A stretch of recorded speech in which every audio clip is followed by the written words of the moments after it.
कक्षा नवम के भैया बहन ध्यान दीजिए। पृष्ठ संख्या 48 पर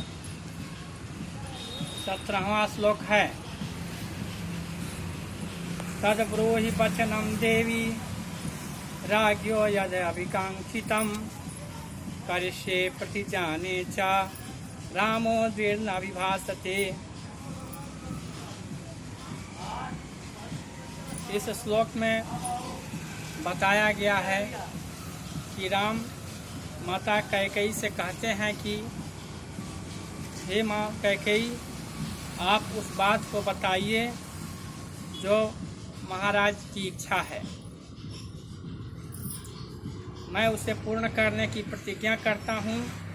क्योंकि राम कभी दो तरह की बातें नहीं करते, अपने बात पर सदैव स्थिर रहते हैं। 18वां श्लोक है।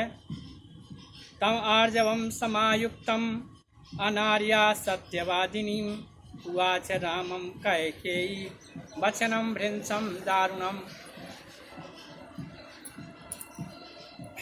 तम आर्जवम समायुक्तम अनार्या सत्यवादिनी।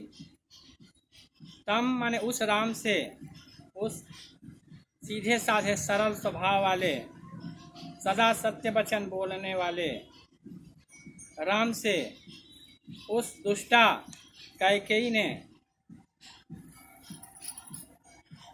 अत्यंत ही कष्ट देने वाली बातें कही। पुरा देवासुरे युद्धे पित्रा ते मम राघव रक्षिते न बरौ दत्तौ शशल्येन महारणे। कैकेयी ने कहा कि हे राम सुनो, प्राचीन काल में देवासुर संग्राम में तुम्हारे पिता की मेरे द्वारा रक्षा की गई। मैंने उनकी रक्षा की थी घायल अवस्था में। उस समय उन्होंने मुझे 2 वरदान देने के लिए कहा था। तत्र मे याचितो राम भरतस्य अभिषेचनम गमनम दंडकारणे तव चाद्यैव राघव। उन दोनों वरदान में पहला वरदान यह मांगा गया राजा से कि भरत का राज्याभिषेक हो, और दूसरा वरदान मैंने उनसे मांगा कि आज ही तुम्हें वन में जाना है। यदि सत्य प्रतिज्ञां तम पितरम कर्तुम इच्छसि आत्मनं च नरश्रेष्ठ मम वाक्यम इदं शृणु।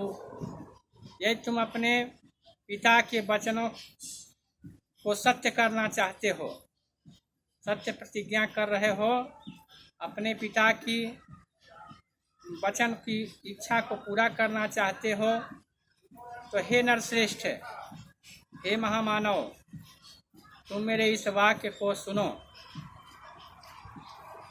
त्वया अरण्यं प्रवेष्टव्यं 9 वर्षाणि 5 च भर्ता कौशलपते प्रशास्तु वसुधा इमाम।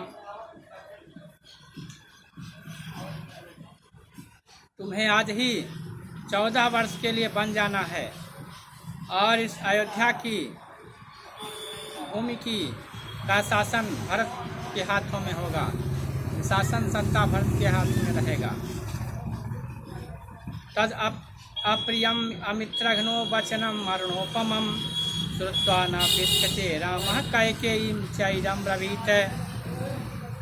कैकेयी के द्वारा कहे गए इस अप्रिय बात को, शत्रुता भरी बात को सुन करके, जो मृत्यु के समान कष्ट देने वाली बात थी, उसे सुन करके भी राम दुखित नहीं हुए, तनिक भी उन्हें दुख नहीं हुआ, और वे कैकेयी से बोले एवमस्तु गमिष्यामि वनं वस्तुम अहं पितः जटाचीरधरो राज्ञः प्रतिज्ञां अनुपालयन्।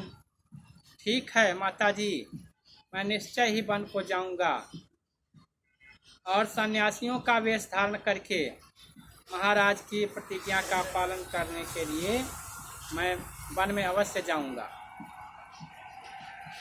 अहम सीताम राज्यम च प्राणिष्ठानि धनानि च हृष्टो भ्रात्रे स्वयं दद्यां भरताय प्रचोदितः।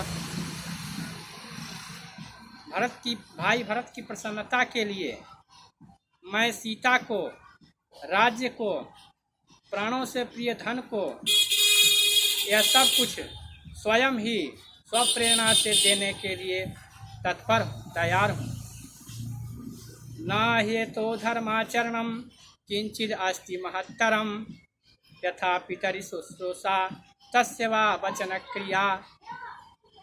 राम कहते हैं कि इस लोक में, संसार में कोई भी ऐसा धर्माचरण नहीं है जो पिता के आज्ञा पालन और उनकी सेवा करने के समान हो।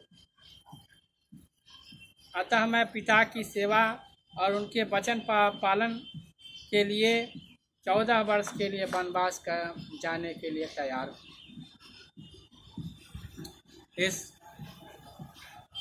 वाल्मीकि द्वारा रचित श्लोकों का मुख्य अभिप्राय तात्पर्य है कि पिता की आज्ञा और सेवा पुत्र को अवश्य करना चाहिए, उनके वचन का पालन अवश्य करना चाहिए। इसे हम सबको समझ करके अपने आचरण में उतारना चाहिए। आज के दिन इतना ही, धन्यवाद।